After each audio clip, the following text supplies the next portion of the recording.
Perkenalkan, nama saya Nikodemus Tepu dengan NIM D10306-170. Baiklah, di sini saya akan mereview anatomi ovarium dan oviduct. Anatomi ovarium dan oviduct.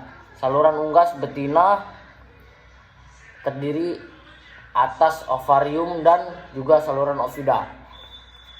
Saluran oviduct ini tersusun atas infundibulum, magnum, isthmus, uterus, vagina, dan juga kloaka.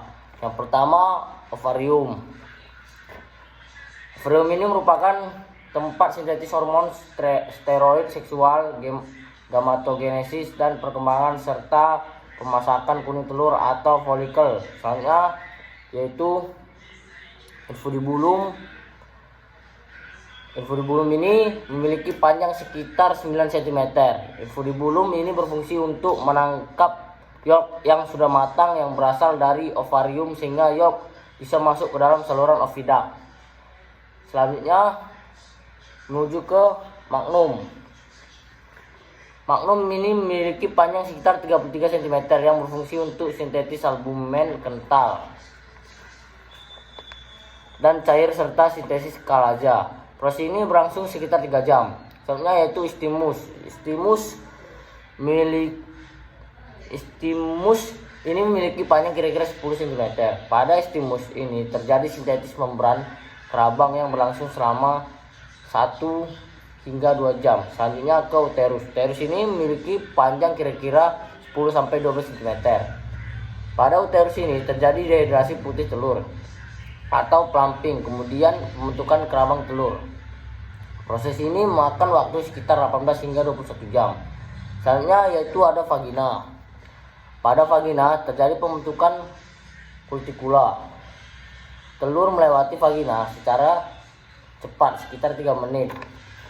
Selanjutnya yaitu yang terakhir ada kloaka. Kloaka merupakan bagian ujung di mana tempat telur akan keluar.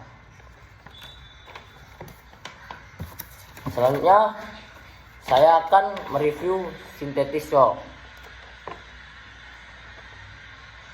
Proses sintetis shock diawali dari kelenjar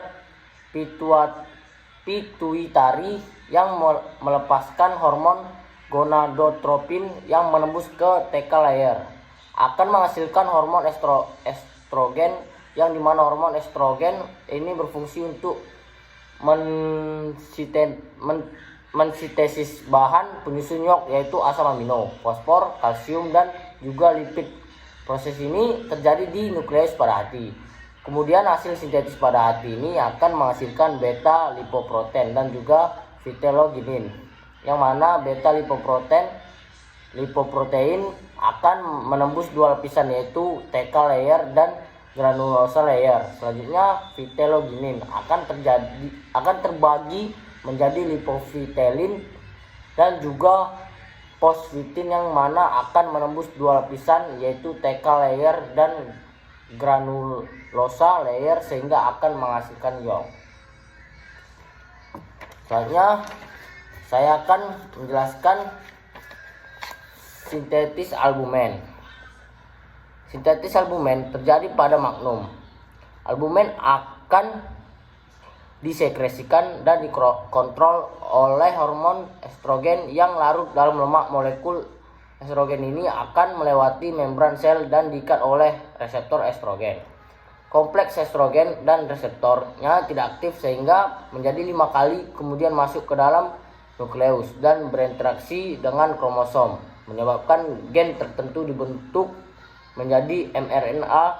Kemudian mRNA akan keluar dari nukleus menuju ribosom dan ditranslasi menjadi protein spesifik berupa asam amino sehingga menghasilkan albumen dan protein telur khas lainnya. Proses ini berlangsung sekitar 3 jam.